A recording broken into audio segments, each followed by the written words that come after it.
পৃথিবীর মানুষের শোনো, তুমি কত বড় দামি জিনিস তোমার ঘরে রেখেছো, তোমার বিবিকে। তুমি একবার অঙ্ক করে দেখবে, ওর ভিতরে আমি আল্লাহ রেখেছি।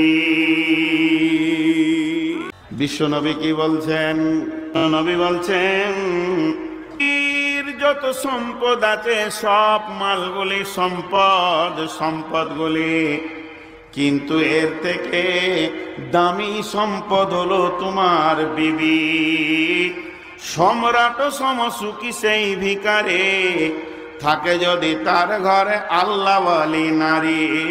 পৃথিবীর বুকে সম্রাটের থেকে সে সুখী যদি তার ঘরে আল্লাহওয়ালি নারী থাকে, নেককার নারী থাকে, পরিষ্কার নারী থাকে।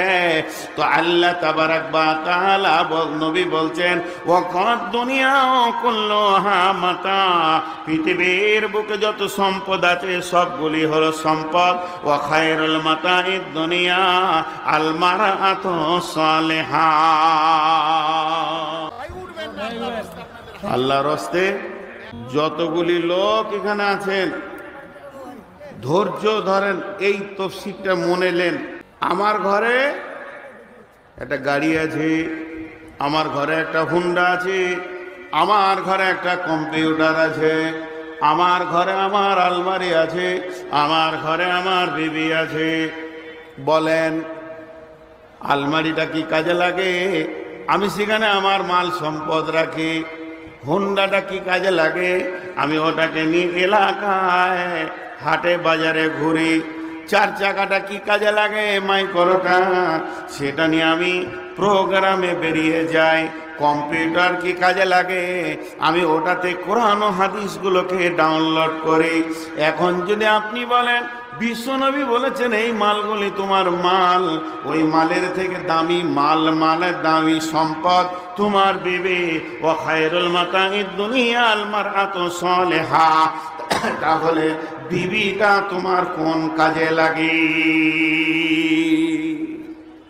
আমার বিবি আমার কি কাজে লাগে? সবারই বিবি কি কাজে লাগে? আসলে আমরা আসল কাজটা খুঁজে পাই না। জি, আজকে আমাকে কি দিয়েছেন এই জায়গাটা ভাবার জন্য বলছি, সবাইকে অ্যাটেনশন নেন। প্রধান বক্তার চেয়ার, আন্তর্জাতিক খ্যাতি সম্পন্ন মুফাসসির, পরেশগার মানুষ, দিনদার মানুষ, লোক খালি বলছেন হুজুর চা খেয়ে যান, আসসালামু আলাইকুম। ওয়ালাইকুম সালাম। এতগুলি লোক হৃদয়ের স্পন্দন দিয়ে আমাকে ভালোবাসছে, কেননা লোকটা ভালো। ভিতরে অতগুলি মহিলা রয়েছে যেগুলো আমার মেয়ের বয়সে, আমার মায়ের বয়সে, বোনের বয়সে, তার আমার হৃদয় দিয়ে আমাকে ভালোবাসছে। মারা ভাবছে আমাদের পেটের ফসল, মেয়েগুলো ভাবছে আমাদের আব্বার মতো, বোনেরা ভাবছে আমার ভাইয়ের মতো। এত সুন্দর বিদেশি মানুষটা, সবাই আমাকে ভালোবেসে নিয়েছে। যদি বাই চান্স শুনতে পায় নূর মোহাম্মদ নিজের বিবি বাদ দিয়ে ওপর একটার মেয়ের কাপড় ধরে টেনেছিল, এই ইজ্জতটা থাকবে কি? জোরে বলেন, জোরে বলেন, থাকবে কি? বিশাল ইজ্জত সেকেন্ডের মধ্যে ধ্বংস হয়ে যাবে। তাহলে একটা মেয়ের কাপড় ধরে টানা, তাকে কোলে নেওয়া, তাকে আপন করতে যাওয়া, ওই চাহিদাটা আমার ভিতরে আছে না নাই? আমার ভিতরে আছে। পৃথিবীর যত পুরুষ আছে তাদের ভিতরে যতটা কামরিপু দিয়ে তৈরি করা হয়েছে, নূর মোহাম্মদের ভিতরে অতটাই মাল আল্লাহ লোড করে দিয়েছে। তবে আপনি টানবেন, আমি টানবো না। কেন? কেন আমি ওই পথে যাব না? তার একটাই কারণ, আমার সেই উগ্রমতি, আমার মিজাজের উগ্রমতি, দৈহিক চাহিদাটা আমাকে ঠান্ডা করে রেখে দিয়েছে আমার বিবি। সেই জায়গাটা আমার প্লিজ করে দিয়েছে। এর জন্য আমার চাহিদা আর নাই, কারণ আমার বিবি আমার উগ্রমতি ঠান্ডা করেছে জান্নাতের স্বাদ দিয়ে। এর জন্য বিশ্বনবী বলছেন, সমাজে তুমি সুচেতনতার মানুষ হিসেবে পরিচয় দিতে তখনই পেরেছ যখন তোমার বিবি তোমার চারিত্রিক দিকটাকে কন্ট্রোল করেছে। যদি তোমার বিবি তোমার কাছে না থাকতো, ওভার হয়ে গেলে তোমার চারিত্রিক তুমি কন্ট্রোল না করতে পেরে অন্য কারো কাপড় ধরে টেনে ফেলতে। এত বড় দামি কাজ তোমার বিবি করেছে, শুধু তাই নয়, আজকের তাফসীরের দিনে এমন সন্তান আছে, একটা 100 টাকা একটা 500 টাকা নিয়ে এসে বলবে, হুজুর এটা আমার আব্বার জন্য দান করলাম, মায়ের জন্য করলাম। তাহলে সে আব্বার জন্য করলো কেন? তাহলে আমার জন্য আমার সন্তান দান করবে যেদিন আমি কবরে নীরব নগরে শুয়ে যাব। আর আমার আমল করার ক্ষমতা হবে না, আমার এলাকায় মসজিদ মাদ্রাসাতে আমার সন্তান দান করবে। বিশ্ব নবী বলছেন, মানুষ মরে গেলে তার আমলে লাইন কাটা যায়, কিন্তু 3টে আমল থাকে, তার মধ্যে একটা হলো নেককার সন্তান দোয়া করবে, দান করবে বাপের জন্য, সেটা কবরে অধর্ষ পৌঁছাতে থাকে। তাহলে ওই সন্তানটা আমি কোথায় পাবো? সেই সন্তানটা আমাকে কে দেবে? আম গাছ দেবে না, কাঁঠাল গাছ দেবে না, জমিতে চাষ করলে পাবো না, ভুঁয়ে চাষ করলে পাবো না, নদীতে ছাঁকলেও পাবো না, আর আপনার পেয়ারা গাছ থেকেও আমার সন্তান হবে না। এই সন্তানটা আমার কোলে আমার বিবি আমাকে তুলে দিয়েছে, আমার রক্তের মাল আমাকে আমার ভিটাতে দিয়েছে। এই দামি কাজটা কে করেছে? না আমার বিবি। এর জন্য বিশ্ব নবী বলছেন, পৃথিবীর বুকে যত সম্পদ আছে সবগুলোকে একদিকে রেখে দাও, আর তার থেকে দামি সম্পদ হলো ওয়া খায়রুল মাতাই দুনিয়াল মারআতু সালেহা। তোমার নেককার বিবির মতো দামি সম্পদ আর পৃথিবীতে কিছু নাই। একদিকে তোমার চরিত্র সিকিউরিটি হবে, একদিকে তোমার উগ্রমতি ঠান্ডা করবে, একদিকে তোমার চারিত্রিক বিকাশকে সুন্দর করে ট্রান্সফার দেবে, আর একদিকে তোমার রক্তের সন্তান তোমার কোলে তুলে দেবে। অতএব এর মতো দামি পৃথিবীতে আর কোনো সম্পদ নাই। আপনাদের বুঝতে অসুবিধা হয়নি তো? তাহলে এর থেকে দামি সম্পদ আবার কে আছে? একটা মা একটা সন্তানকে কত দুধ খাওয়ায়? আমার সন্তানকে আমার বিবি ক কেজি দুধ খাইয়েছে? 2.5 বছরে 2-3 কেজি না জি, 8.5 কুইন্টল। 2.5 বছরে বিজ্ঞানীরা বলছে 2.5 বছরে 8.5 কুইন্টল দুধ খাওয়ায় একটা মা তার সন্তানকে। আর ওই বিবিকে ধরে মারে। সে আমার সন্তানকে দুধ খাওয়াচ্ছে, 2.5 বছর সুইপারের কাজ করছে, পেচ্ছাপ পায়খানা সাফ করছে। খালি মা একটুকু বলে দিল, আর ই ভাবছে আমি বড় আল্লাহর ওলি, মায়ের মুখ পানে তাকিয়ে বিবিকে বেধড়ক পিটিয়ে দিল। ও কোনো হিসাবই রাখলো না, ফুল রিচার্জ করে ছেড়ে দিল। পরের মেয়ে মার খায়। জি, এগুলো হুঁশিয়ার। মা সম্মানের ব্যক্তি, মায়ের পায়ের নিচে জান্নাত। মাকে উহ করতে দেওয়া যাবে না, মায়ের ব্যবহারে উহ করা যাবে না, আপনি জাহান্নাম চলে যাবেন। ফাইসালা শেষ, ফাইসালা শেষ। জানেন, একটা মেয়েকে যখন আমি বিয়ে করে নিয়ে আসবো, ওই মেয়েটার 1 নম্বর চাহিদা কি হবে আপনার আমার কাছে? 1 নম্বর চাহিদা, 1 নম্বর সিরিয়াল নম্বর 1। আপনি আজকে বিয়ে করতে গেছেন কোথায়? ওই বীরগঞ্জ চলে গেছেন, বিয়ে করে সন্ধ্যায় ঢুকছেন, আপনার পেছনে আপনার বিবি ঢুকছে। এখন আপনার বাড়ির চৌকাটা সে ডাঙায়নি, বাড়ির দরজা ঢুকে নিয়ে প্রথম ঢুকবে। ওই ঢোকার আগে যদি 2টো জিনিস দাবি করে তো দিতে হবে। প্রথম নম্বর, 1 নম্বর দাবি, আমার সেপারেট রুম হতে হবে। আমি এমন ঘরে থাকবো, তোমার ভাই তোমার বোন এদের মুখ আমি দেখব না, দিতে হবে। তোমার ভাইয়ের সে বাঁধি নয়, তোমার ভাইয়ের কাজের মেয়ে নয়, ভাবি হোক চাहे বড় ভাই হোক, কোন রকম যদি বলে ভাইদের হুকুম আমি শুনবো না, এর জন্য আপনার করার কিছু নাই।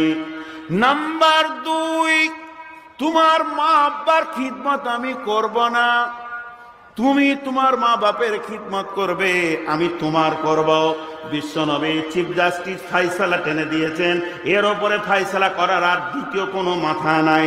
আল্লাহর নবী বলছেন, এই পৃথিবীর বুকে যদি কোনো পুরুষকে সাজদার কথা বলা হতো তো মা বাপকে সাজদা করার কথা বলা হতো, আর মেয়েদেরকে যদি সাজদা করার কথা বলা হতো তো স্বামীকে। অতএব মহিলারা স্বামী ছাড়া আর কারো খিদমত করবে না, আর পুরুষেরা মা বাপের খিদমত করবে। আমি আমার মায়ের করব, আমার মা মহিলা হতে পারে, বিছানায় পায়খানা করবে, আমি 2 হাত দিয়ে সাফ করব, পেশাব সাফ করব। আমি কেন আমার বউকে দিব? সে তো ভাড়াটিয়া। তাহলে আমার বউ আর একটা কাজের নার্সিং নিয়ে এসে ঘরে রেখে দেন, সে যা করবে বিবিও তাই করবে। তোমার মুখ পানে তাকিয়ে বলতে পারে না, শুধু তোমার মুখ পানে তাকিয়ে তোমার প্রেমের আবদ্ধতায়, তোমার মারের ভয়ে তোমার বাপের লুঙ্গিটা সাফ করে, সে তো হৃদয় দিয়ে করবে না, করবে তো তুমি হৃদয় দিয়ে। মা আব্বা যদি বিছানায় পায়খানা করে দেয়, তুমি হাসতে হাসতে বলে আব্বা এটা হয়ে গেছে, কোনো ব্যাপার নাই, আমি তোমার সন্তান আছি, 2 হাতে সাফ করবো আব্বা, কোনো দুঃখ করো না, মা বাপের দিলটা ভরে যাবে। আর বহুরা যেটা করে সেটা চাপে পড়ে করে কাজের মেয়ের মতো।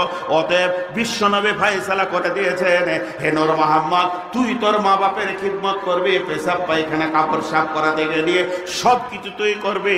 আর আমার বিবিকে বলছে তুই তোর স্বামীকে দেখবি। অতএব বন্ধুরে, বর্তমানে বউদের ওপরে যে রিমান্ডটা চলছে, একদম মনে হচ্ছে যেন তারা রিমান্ডের মধ্যে আছে। অতএব মা বাপের খিদমত করবে বা সন্তান, আর স্বামীর খিদমত করবে তার বিবি। বোঝে না, বাড়ির সুইপারের মতো কাজে লাগিয়েছে। সকালবেলায় উঠে দেওর কলেজ যাবে, তার জন্য আলাদা নাস্তা, ম্যাডাম মানে নন স্বামীর বোন সে কলেজ যাবে, তার আলাদা খাবার, এদিকে বাপের আলাদা গরম চা, মা খাবে লাল চা, ই খাবে রং চা, ও খাবে দুধ চা, তারপরে স্বামী আছে, এরপরে সন্তান আছে। মনে হচ্ছে যেন কাজের মেয়ে হোটেলে কাজ করছে, আর এক এক দিক থেকে কাস্টমারের তার উপরে চাপ চলছে। জি এসি বলছে ভাবি বাস ধরতে হবে, সকাল 8টার কোচ ধরবে, একটু খিচুড়ি হলে হতো না? আচ্ছা ভাই দিচ্ছি। এদিকে ছোট নন্দই উঠে বলছে ভাবি আজকে পরীক্ষা ছিল, 11:30টায় বের হবে। চলো, কি র্যাগিং চলছে তার উপর। একটা মহিলার কাছ থেকে সব থেকে বেশি সময় পাবে কে? স্বামী আর সন্তান। স্বামী আর সন্তান। আজকে সন্তানরা মায়ের কাছ থেকে সময় পায়? পায় না। জি, একটা মজার কথা শোনাই, পত্রিকায় দিয়েছিল। বিমানে মহিলা থাকে, দেখেছেন? যারা বিমানে উঠেছেন দেখবেন, বিমানে মহিলা থাকে, বাছাই করা মহিলা রাখা হয়, দেখতে অতি সুন্দর। তাদের ডিউটি কি? তাদের ডিউটি হচ্ছে কেবিন কুক। তাদের যে কোনো ডিউটি আছে, তারা খাবার দেয় আর কিছু করে। তাদের মেনলি ডিউটি হচ্ছে যে যাত্রীদের, কাস্টমারের মনোরঞ্জন করা, কাস্টমারের মনোরঞ্জন করা। দিয়ে একটা মেয়ে দুবাই গেল বিমানে, সে 6 ঘন্টা গেল, আবার 4 ঘন্টা আসলো, 6 4 10 ঘন্টা ডিউটি করে এরপরে যখন এয়ারপোর্ট থেকে বাসায় ফিরছে, মানে এয়ারপোর্ট থেকে যখন আপনার কিনা নিজের বাসায় যাচ্ছে, তখন কি ঘটনা ঘটছে জানেন? সারাদিন এই যে আমি বকছি, বকতে বকতে বকতে বকতে ক্লান্ত হব কি হব না? আরে বলেন, হব কি হব না? আর যেই নামবো স্টেজ থেকে, আসসালামু আলাইকুম হুজুর, কবে এসেছেন, কোন দিক থেকে এসেছেন, কিভাবে এলেন, কোথায় যাবেন, আজ কোথায় ছিল, কাল কোথায় যাবেন, পরশু কোথায় যাবেন, ছেলে কেমন আছে, মেয়ে কেমন আছে, বলতে ভালো লাগবে? বলেন আমি ক্লান্ত হয়েছি, বলতে ভালো লাগবে? তো একটা বিমানের মেয়ে 10-15 ঘন্টা ডিউটি করার পর যখন সে বাড়ি ফিরে, বিছানায় লম্বা হয়ে পড়ে যায়। যে স্বামী বলে একটু বলো, দুটো গল্প করে। যার কাছে ডিউটি করার কথা তার কাছেই সময় দিতে পারছে না, কারণ সে ক্লান্ত হয়ে গেছে। এই জন্য বিমানের মেয়েরা যতই দেখতে সুন্দর হোক, স্বামীকে মনোরঞ্জন দিতে পারে না। এটা কেন বললাম? একটা মা, ছোট্ট একটা, তার 6 বছরের শিশু, 8 বছরের শিশু, 7 বছরের শিশু, কেবলমাত্র 2য় ক্লাসে পড়ছে, 2তে পড়ছে, 1তে পড়ছে, কিংবা এবার স্কুলে যাবে। এই শিশুটা মায়ের কাছে অনেক বেশি সময়ের অধিকার রাখে। মা তাকে কোলে নেবে, আদর করবে, তার নাকগুলো কানগুলো সুন্দর করে সাফ করবে, বসে বসে বসে বসে তার নখগুলো সাফ করবে। আর মা ছোট ছোট ছোট ছোট ছোট ছোট করে তাকে হাদিস শোনাবে, রসুলের কথা শোনাবে, আল্লাহর কথা শোনাবে। এইভাবে মা তাকে দীর্ঘ সময় দেবে। আর মহিলা 2য় সময় দেবে, স্বামীকে মনোরঞ্জন করবে, হাসবে, গাইবে, নাচবে, তাকে আনন্দ দেবে। এই 2 জায়গা হচ্ছে মহিলার ডিউটি। কিন্তু ভোরবেলায় উঠে শ্বশুরের রান্না, শাশুড়ির আলাদা, ননদের আলাদা, দেওরের আলাদা, ভাসুরের আলাদা, এই করতে করতে সারা দিন যেন সে আদালতে বাস করছে, চারিদিক থেকে যেন চামড়ার ঘরে বাস করছে, কুকুরে টানাটানি করছে। এই করতে করতে করতে করতে শিশুটা, যার হক ছিল মা তাকে বসিয়ে বসিয়ে খাওয়াবে, ওই শিশুটা বলছে মা ভাত দাও। আর মা একটা থালাতে ভাত আর ওটা ডাল সবজি দিয়ে এমনি করে ছুঁড়ে দিয়ে বলছে খেয়ে লেগা, আমার আর তোকে সময় নাই, তোর চাচা ডাকছে, তো ওখানে গরম পানি লাগবে, তোর দাদাকে খাবার দিতে হবে। শিশু আর পেল না। অতএব একটা মা, মাকে বিশ্বের সব থেকে বড় ভার্সিটি বলা হয়েছে। কেন? রবীন্দ্রনাথ বলেছে পৃথিবীর মধ্যে যতগুলি তুমি ভার্সিটি দেখছো, সমস্ত ভার্সিটিগুলি ছোট, আপনাদের এই ডিগ্রি কলেজটা ছোট, এর থেকে থেকে বড় ভার্সিটি যদি দেখতে চাও, মায়ের ওই মাত্র 1.5 ফুটের কোলটা হলো বড় ভার্সিটি। এর থেকে বড় ভার্সিটি তাই একটা মা একটা ছেলেকে খাওয়াতে যাবে তো রসুলের সঙ্গে 50 বার তার পরিচয় ঘটে যাবে। প্রথমে চোখে পানি নেবে, যে বলবে আব্বু হাত দুটা ধোও, আম্মু হাত দুটা ধোও। ছেলে হাত পাতবে, তখন মা বলবে আব্বা বিশ্ব নবী নবী মুহাম্মদুর রাসূলুল্লাহ সাল্লাল্লাহু আলাইহি সাল্লাম বলেছেন হাত দিয়ে খাবার খেতে হয়, নচেত পেটে নোংরা চলে যাবে, 2 হাতটা ধোও। ছেলেটা একটা হাদিস শুনলো, এরপরে বলবে বাবা বসো। 3 তরিকায় 1 তরিকায় বসতে হয়। আল্লাহর নবী বলেছেন এইভাবে খেতে হবে পৃথিবীতে গোলামের মতো। সেই ছেলেটা ভিতরে 2 নম্বর হাদিসটা ঢুকলো। এরপরে বলবে বাবা খাবারের এক ধার থেকে খেতে হয়, মধ্যখানে বরকত নাজিল হয়। এরপরে 3 নম্বর 4 নম্বরে বলবে আঙুল ছেড়ে যেটা খেতে হয়। 5 নম্বরে বলবে বিসমিল্লাহ বলে শুরু করো। 6 নম্বরে বলবে আলহামদুলিল্লাহ বলে শেষ করো। খাবারে অবশিষ্ট রেখো না। 7 নম্বরে বলবে, 8 নম্বরে বলবে দস্তরখানা বিছাও। 9 নম্বরে বলবে ডান হাতে পানি পান করো। 10 নম্বরে বলবে 3 শ্বাসে পাস করো। এরপরে বলবে আব্বু হাত দুটা পরিষ্কার করে ধুয়ে নাও। 11 নম্বরে বলবে বাব্বু খাওয়ার পরে বিশ্ব নবী দোয়া পড়েছেন, দোয়াটা সুন্দর করে পড়ে নাও। একটা মা একটা শিশুকে খেতে দিতে গেলে, তার খাওয়া কমপ্লিট করতে গেলে কম করে 40 মিনিট থেকে 1 ঘন্টা লাগবে, তবেই শিশুটা তার মায়ের কাছ থেকে অধিকার পেল। নচেত অধিকার পেল না, থালাটা সবজিটা ছুড়ে দিয়ে বলছে খেয়ে নিগা, সেও তো একদম গরু ছাগলও যেমন খায়, শিশুটা খেয়ে নিল। এই ছেলেটা পৃথিবীতে কোনোদিন আদর্শ ছেলে হতে পারে না। আজকে সমাজে আদর্শ ছেলের অভাবে কারণে যে ফ্যাক্টরি থেকে আদর্শ ছেলে হবে, এই ফ্যাক্টরিগুলোর উপরে সংসারের ভিতরে অত্যাচার চলছে। আমার কথা এবং যুক্তির মধ্যে কোনো খারাপই মনে হচ্ছে আপনাদের ওপরে? আর স্বামীরা ভালো স্ত্রী পেয়েছে না কেন? ওর স্ত্রীর যে ডিউটিটা চুষে সংসারে শেষ করে দিচ্ছে। আমাদের হচ্ছে কি, ভাইয়ে ভাইয়ে বিয়ে করে যদি পৃথক হয় তো লোক বলবে খারাপ, একসাথে থাকাটাই ভালো। আর দিন ইসলাম বলছে বিয়ে করার আগে পৃথকটা হওয়া দে, বিয়ে করতে যা, তুই হাঁড়ি পতিলা আগে কিনে রাখ, জুদা হয়ে যা, তারপরে বিয়ে করতে যা। বিয়ে করেছে তোর বউ প্রথমেই ভাত চাপাবে। জি, তাহলে স্বামী পাবে, সন্তানও পাবে, শ্বশুরও পাবে, শাশুড়িও। আমরা হাদিস কোরআনের বাইরে চলি, তাহলে পৃথিবীর সব থেকে শ্রেষ্ঠ সম্পদ হলো বিবি। কিন্তু আমরা বিবিকে হেয় প্রতিপন্ন জায়গায় রেখেছি, আমরা বিবিকে হেয় প্রতিপন্ন জায়গায় রেখেছি। চলেন নাম্বার 2 আয়াত। বিসমিল্লাহির রহমানির রহিম। হুন্না লিবাসুল লাকুম ওয়া আনতুম লিবাসুল লাহুন্না। আরেকবার বলছি, আল্লাহু আকবার বলারই আয়াত।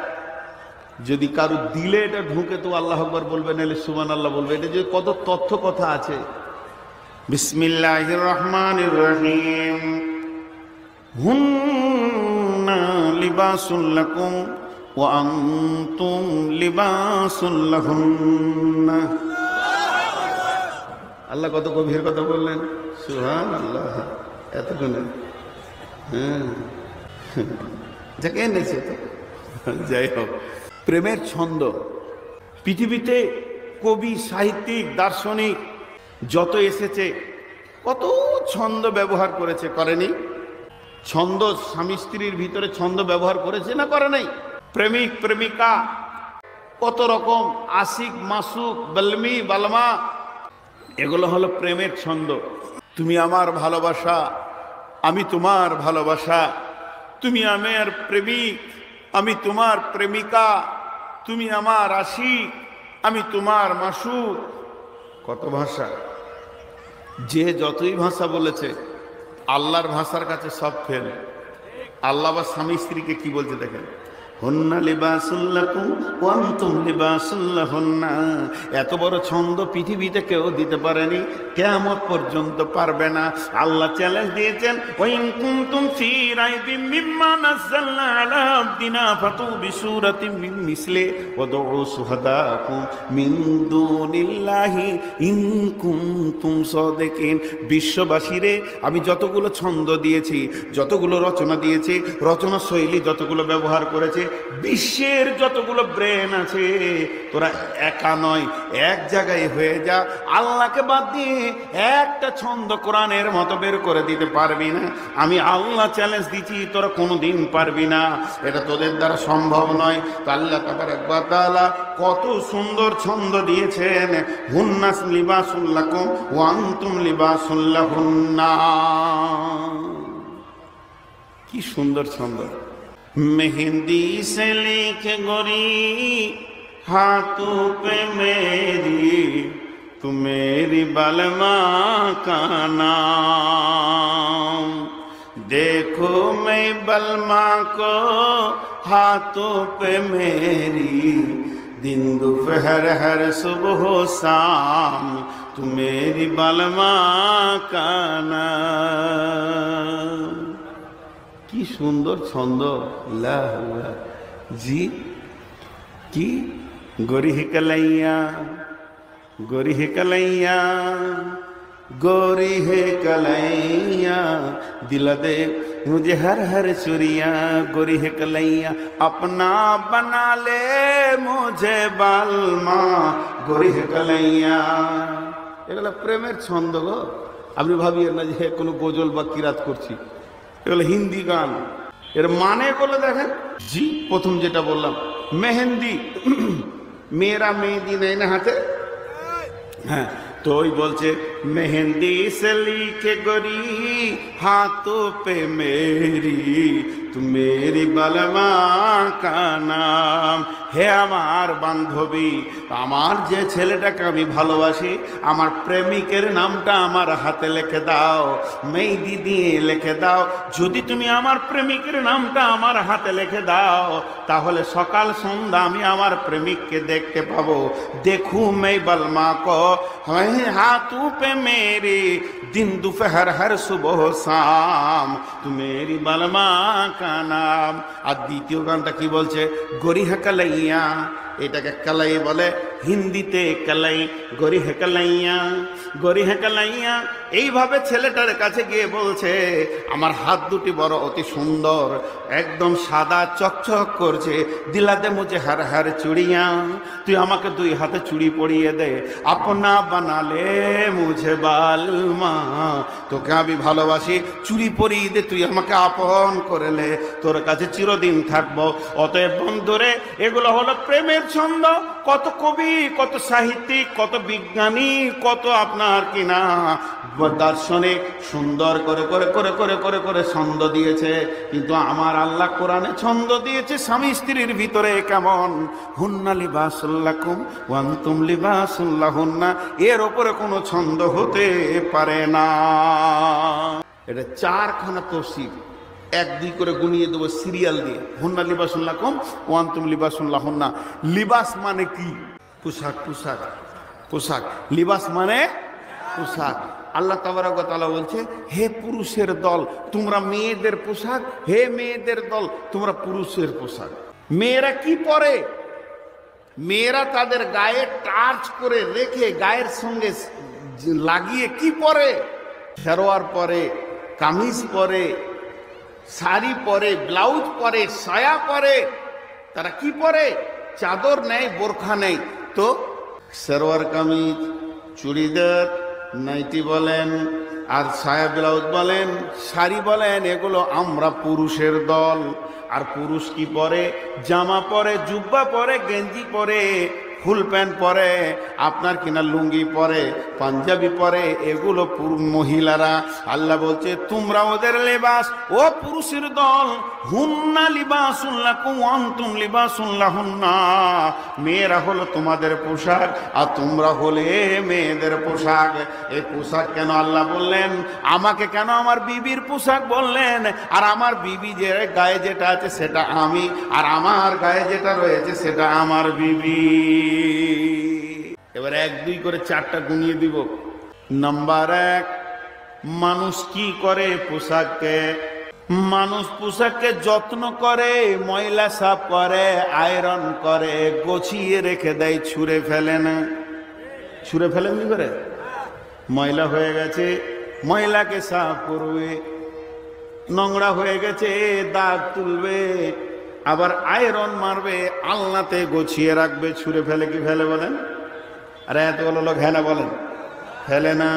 আল্লাহ তাবারক ওয়া তাআলা বলছেন, ওরে পুরুষের দল, তোমার বিবি, তোমার পোশাক, আপনি এখনই ডাইনিং টেবিলে খেতে বসেছেন, আর এখানে একটা ভাত পড়ে গেছে, সামান্য হলুদ হয়ে গেছে, তো এমনি করে উঠে বলবেন ভাই একটু সাবান দেন। কোনো পৃথিবীর লোক মেনে নিতে পারে না তার কাপড়টা ময়লা হয়ে যাক, নোংরা হয়ে যাক, আর ওই অবস্থায় সে সুস্থ মিজাজে সেটাকে গ্রহণ করে নেয় না। অতএব বন্ধু, আল্লাহ রাব্বুল আলামিন বলছেন, হে নারীর দল, তোমার স্বামী তোমার পোশাক, হে পুরুষের দল, তোমার স্ত্রী তোমার পোশাক। তাহলে পোশাককে কি করো? সাফ করো। যখন স্বামী গোসল করবে, বিবি রে, তোমাকে দূরে থাকলে হবে না, তুমি গোসলখানায় যাও, তোমার স্বামীর পিঠে সাবান দিয়ে দাও, এগুলোতে ময়লা আছে উঠিয়ে দাও, চুলে একটু সাবান দিয়ে দাও, আর কাঁধটাকে সুন্দর করে গোছিয়ে দাও। বিশ্বনবী যখন মসজিদে যেতেন উঁচু করে, আম্মা জান আয়েশা বোতাম লাগিয়ে দিতেন, শুধু তাই নয় আতর মাখিয়ে দিতেন। তুমি তোমার স্বামীকে সাজাও। হে স্বামীর দল, তোমার বিবি বাথরুমের ভিতরে ঢুকেছেন গোসল করার জন্য, তুমি কেন বাইরে রয়েছ? যাও, চলে যাও তোমার বিবির কাছে। তোমার সাথে তো তার কোনো লজ্জা নেই, তার গায়ে মাথায় একটু সাবান মাখিয়ে দাও, পিঠগুলো একটু সাবান দিয়ে তার ময়লাকে তুলে দাও, তারপরে তাকে সুন্দর করে সাজিয়ে দাও। সে যখন কসমেটিক চাইবে সেগুলো তুমি দিয়ে দাও, তার সঙ্গে তুমি তাকে সুন্দর করে সাজাও। সে তোমাকে সাজাবে, তাকে তুমি সাজাবে। হুন্না লিবাসুল লাকুম ওয়া আনতুম লিবাসুল লাহুন্না। নাম্বার 1। নাম্বার 2, পোশাক কি করে? পোশাক মানুষের সৌন্দর্যকে বাড়ায়। আমি যে পোশাক পরে আছি, আমার সৌন্দর্য বেড়েছে। সমস্ত পোশাকগুলো খুলে দিলে মানুষের সামনে থাকতে পারবো না। যদিও আমি পুরুষের ভিতরে আছি, আমার মেয়ে, আমার বিবিকে যদি মহিলার ভিতরে রাখা হয়, সমস্ত পোশাককে খুলে দেওয়া হয়, তাহলে সে মেয়েদের ভিতরেও থাকতে পারবে না। তার মানে তাকে পোশাক দিতে হবে, তবেই সে সমাজের সামনে দাঁড়াতে পারবে। তাহলে আমার বিবি আমাকে সমাজের সামনে সুন্দর করে সাজিয়েছে, আমার বিবি আমার ইজ্জতকে ঢেকে রেখে দিয়েছে, আমার বিবি আমাকে সুন্দর করে সমাজের সামনে সাজিয়ে দিয়েছে, আমি আমার বিবিকে সুন্দর করে সাজিয়ে দিয়েছি। অতএব পোশাক এমন জিনিস মানুষের সৌন্দর্য বাড়ে। আমার বিবি আমার সঙ্গে যখন থাকবে, কোনো মহফিলে যাব, কোনো জায়গায় যাব, বিয়েতে যাব, অনুষ্ঠানে যাব, বিবিকে যদি সঙ্গে করে নিয়ে যায়, তাহলে সেখানে আমার ইজ্জত বাড়বে। আমার বিবি যদি তার বাপ ভাইয়ের বাড়ি যায়, আমি যদি তার সঙ্গে যাই, তার সৌন্দর্য বাড়বে। এর জন্য আল্লাহ বলছেন, হে স্বামীর দল, তুমি তোমার বিবির সঙ্গে তার মা বাপের বাড়িতে গিয়ে তার সৌন্দর্য বাড়াও। হে স্ত্রীর দল, তোমরা তোমার স্বামী যেখানেই বেড়াতে যাবে, তোমাকে ডাকবে, তুমি সঙ্গে গিয়ে তার সৌন্দর্য তুমি বাড়াবে। যেহেতু হুন্না লিবাসুল লাকুম ওয়া আনতুম লিবাসুল লাহুন্না। পোশাক যেমন সৌন্দর্য বাড়ায়, তেমনি তোমরা আপোষে একে অপরের সৌন্দর্য বাড়াবে। নাম্বার 3, আল্লাহ তাবারক ওয়া তাআলা বলছেন, হুন্না লিবাসুল লাকুম ওয়া আনতুম লিবাসুল লাহুন্না। এর মানে হচ্ছে পোশাক কি করে? ইজ্জতকে ঢেকে রাখে। আজকে আমাকে মানুষের সামনে ঢেকে রেখেছে কে? না আমার বিবি। আমার বিবিকে ঢেকে রেখেছে কে? না আমি। আল্লাহ তাবারক ওয়া তাআলা বলতে চাইছেন, পোশাক যেমন ইজ্জতকে ঢেকে রেখে দেয়, হে পুরুষ নারীর দল, তোমার স্বামী তোমার সঙ্গে যে আচরণগুলো গভীর অন্তর্নিহিত ভাবে করে, যখন তোমরা দুইজন কাছাকাছি হও, তোমার স্বামীর আচরণ তুমি দেখতে পাও, সে তোমার সঙ্গে কেমন ভাবে চলাফেরা করে, সেই আচরণ বলে জানো। তুমি তোমার কাছে কেমন করে ঢলে এসে পড়ে, এসে তোমার কাছ থেকে কেমন করে আনন্দ নিতে চায়, এই কথাটা তুমি জানো। এটা জানো, তুমি তোমার বন্ধুদের ভিতরে বলে দিও না, কারণ তুমি তার পোশাক হয়ে যাও। তার আচরণগুলোকে তুমি ঢেকে রাখো, তোমার আচরণ সে ঢেকে রাখবে। যদি তোমার স্বামী চলতে ফিরতে উঠতে বসতে ছোটখাটো কোনো ভুল বা অন্যায় করে ফেলে, এটা তুমি বাপ ভাইদেরকে বলে দিয়ে সংসারে অশান্তি করো না। আর তোমার বিবিও যদি ছোটখাটো ভুল বলে দেয়, সেটাকে তুমি তোমার মা বাপকে বলে দিয়ে যেন দাম্পত্য জীবনে অশান্তি করিও না। হুন্না লিবাসুল লাকুম ওয়া আনতুম লিবাসুল লাহুন্না। তুমি তার পোশাক হয়ে যাও, সে তার পোশাক হয়ে যাবে। 1 নম্বর হলো পোশাক ইজ্জতকে রাখে। 2 নম্বর হলো মানুষ পোশাকের যত্ন করে। 3 নম্বর হলো পোশাক সৌন্দর্য বাড়ায়। মানুষ কিছু কিছু জিনিস ভুলে যায় না? ঘর থেকে এসেছি, মোবাইলটা আনতে ভুলে গেছি, চশমাটা আনতে ভুলে গেছি, কলমটা আনতে ভুলে গেছি, চার্জারটা ভুলে গেছি। এরকম ভুল হয় কি হয় না? কিন্তু এমন লোক দেখেছেন, কাপড় না পরে ভুল করি মার্কেটে হাঁটছেও দেখেছেন, যে লুঙ্গি টুঙ্গি পরেনি, যা ভুলে গেছি, হাটে সবজি কিনতে চলে গেছে, একদম পুরো নাঙ্গা, দেখেছেন?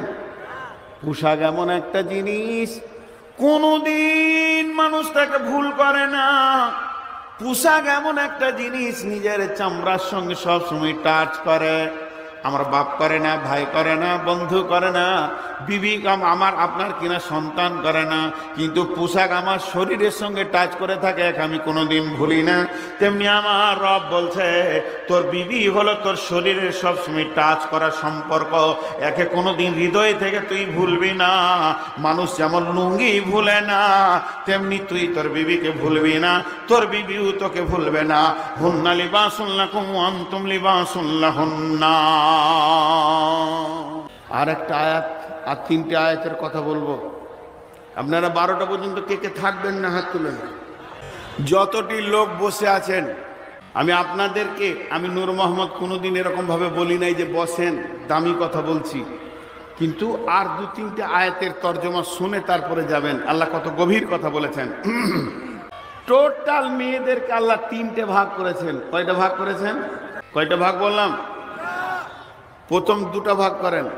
এক শ্রেণীর মেয়ে আছে যাদের স্বামী আছে, আর এক শ্রেণীর মেয়ে আছে যাদের স্বামী, তাহলে ক ভাগ হলো? 2 ভাগ। এবার যাদের স্বামী আছে তাদের 2 ভাগ। কারো স্বামী খুব ভালো আর কারো স্বামী খুব খারাপ, তাহলে টোটাল ক ভাগ হলো? 3। একজনের স্বামী নাই, একজনের স্বামী আছে তো খুব পরিষ্কার দিনদার, আর একজনের স্বামী আছে কিন্তু খুব খারাপ। মাশাআল্লাহ। এটা উত্তর দিব আগামী মাসে, ফেব্রুয়ারি মাসে 6 তারিখে ইন্ডিয়াতে, বিহারে চলে যাবে। সবাই জানে যে নূর মোহাম্মদ প্রশ্নের উত্তর দেয় না, তারপরে প্রশ্ন করে। দেখেন এই ভাগগুলো আল্লাহ কেমন করেছেন। আপনাদেরকে বিষয়টা খারাপ লাগছে নাকি? বিসমিল্লাহির রহমানির রহিম। ضرب الله مثلا للذين كفروا امرأة نوح وامرأة لوط كانتا تحت عبدين من عبادنا صالحين فخانتهما فلم يغن عنهما من الله شيئا وقيل ادخلا النار مع الداخلين। যাদের স্বামী ভালো, যাদের স্বামী পরেশগার,